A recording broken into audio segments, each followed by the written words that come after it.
Commander Evelyn Torres rubbed her temples as another high-pitched shriek of delight echoed through the diplomatic wing of the Harmony Station. The third such sound in the last 10 minutes. She glanced at her second-in-command, Gabriel Chen, who was doing an admirable job of keeping his expression neutral. "Sir," Gabriel said carefully, "I believe the Velcarian cubs have discovered the sock drawer." Evelyn closed her eyes. "Which sock drawer?"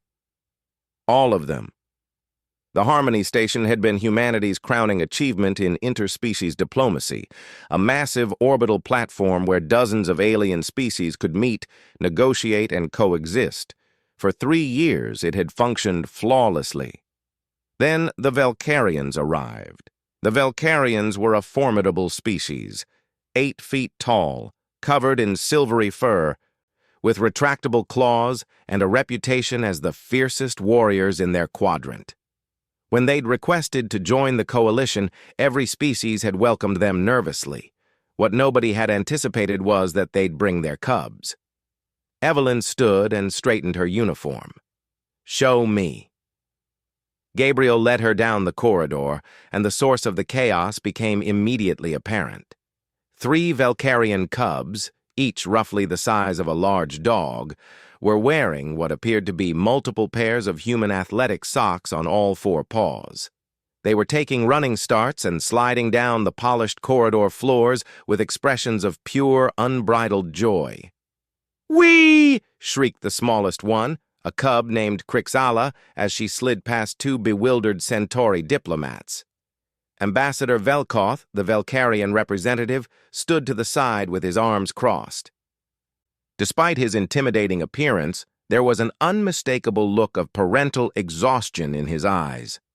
"Commander Torres," he rumbled, "I apologize. We have tried to explain proper station protocol." "Again! Again!" Crixala yipped, scrambling back to the starting position, her socked paws slipping adorably on the smooth floor. Evelyn watched as the 2 other cubs, Thorax and Mira, launched themselves down the corridor in synchronized slides, their gleeful howls bouncing off the walls. A heptoid scientist pressed himself flat against the wall, his translator chip audibly struggling to categorize the sounds. Gabriel cleared his throat. The cubs apparently raided the human quarters during last night's sleep cycle.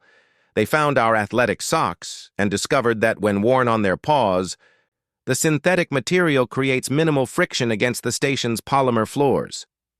"They've been doing this for 3 hours," Velkoth added wearily.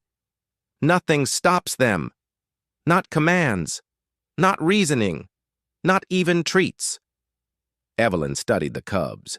Their joy was infectious, and despite the diplomatic chaos, she found herself fighting a smile.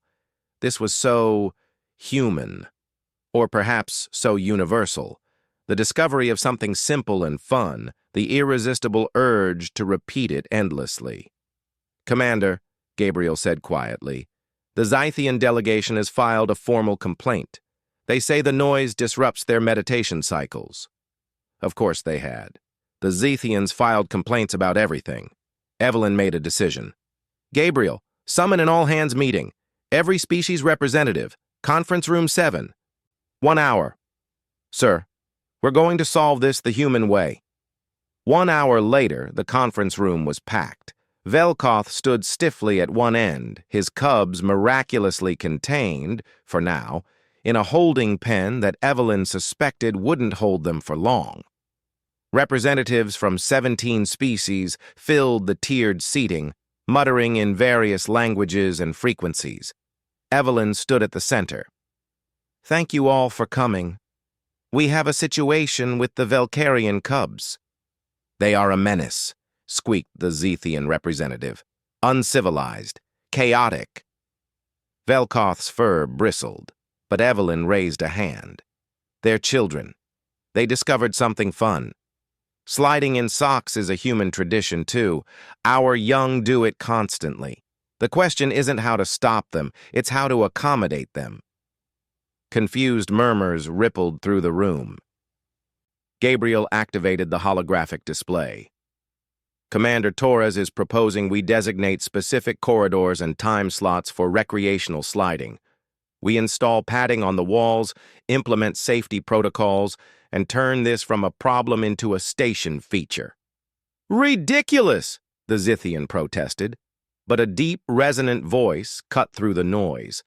It belonged to Ambassador Thorn, the Draconite representative, a species known for their ancient wisdom and conservative values. "I wish to try these socks," Thorn said slowly. The room fell silent. Evelyn blinked. "Ambassador?" The elderly Draconite's scales rippled with what might have been amusement. "My people value tradition and order, yes, but we also value joy, and I have not seen pure joy like that in many cycles." He gestured to the cubs, who were watching the proceedings with wide, hopeful eyes. "If humans have such traditions, perhaps we have been too rigid. I wish to understand this. Sliding." What happened next would be discussed in diplomatic circles for decades.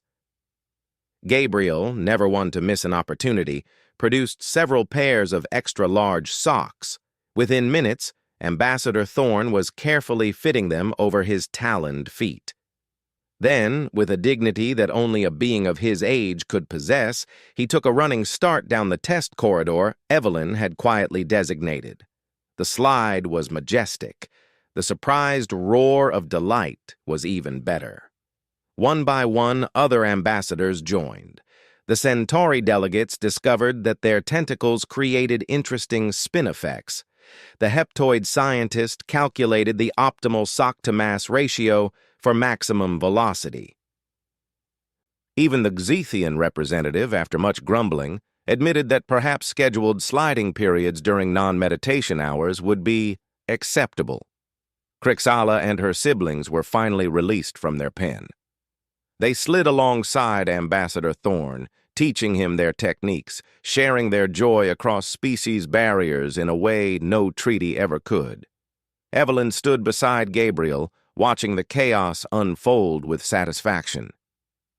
"You know," Gabriel said, "the Council of Species is going to think we've lost our minds."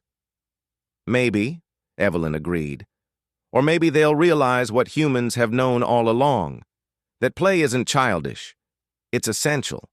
It's how we bond, how we learn, how we remind ourselves that life isn't just about survival and protocol." "Think this will work?" Evelyn watched as Velkoth, the fearsome warrior ambassador, finally allowed himself to smile as his cubs included an elderly Draconite in their games. "Gabriel," she said, "humanity didn't get this far by being the strongest or the smartest. We got here because we never forgot how to have fun, and apparently neither did anyone else. They just needed permission." Another joyful shriek echoed through the station, but this time it was followed by laughter in 17 different languages. Evelyn smiled. "I'd call that a diplomatic success."